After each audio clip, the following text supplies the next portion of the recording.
oh, people don't care about this, and people just want to be happy, you know that, or they just care about themselves, and people just want to be on their iPhones.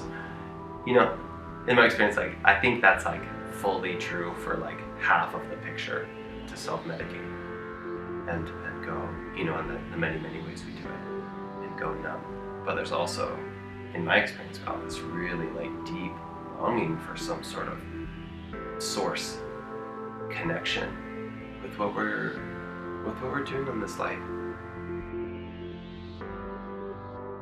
I came back to Seattle, where I'd been living, and it had a distinct feeling of not necessarily being my home.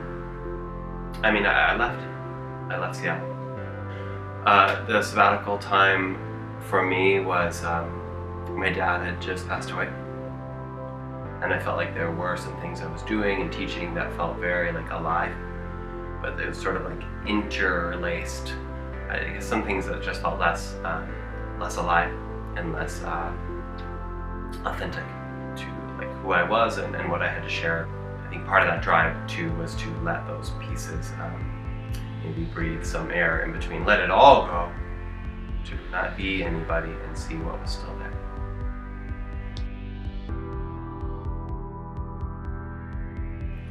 That pursuit of that in and of itself, you can kind of sort of BS everybody else, but that thing where you like, you know if you're on it or not. And I think a lot of times we're on it, but we don't like how it makes us feel.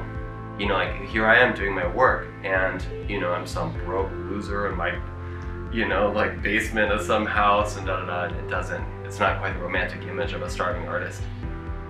We'll go through a lot of deep darkness and suffering, you know, like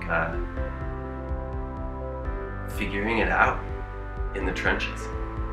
You know, it's one of my favorites, I don't know if you're familiar with him, but Seth Godin, you know, these sort of thinkers who are like this sort of steadiness of like, do the work, like show up, do the work, show up, and keep shipping. And in my experience, that's such a beautiful teaching, because if it's not authentic, it's not going to last. Willpower will not sustain you. It's really easy and ubiquitous to sort of learn about things from here. You know, so there can be like, here's how I live my life, you know, when it's out that way. And there's this much more intimate way of asking the questions that really matter to us. The kind of answer that's intimate and a little dangerous, where the question can be a little dangerous about, you know, not like theoretically, oh, what would it look like if I mean, that's maybe where we start, right?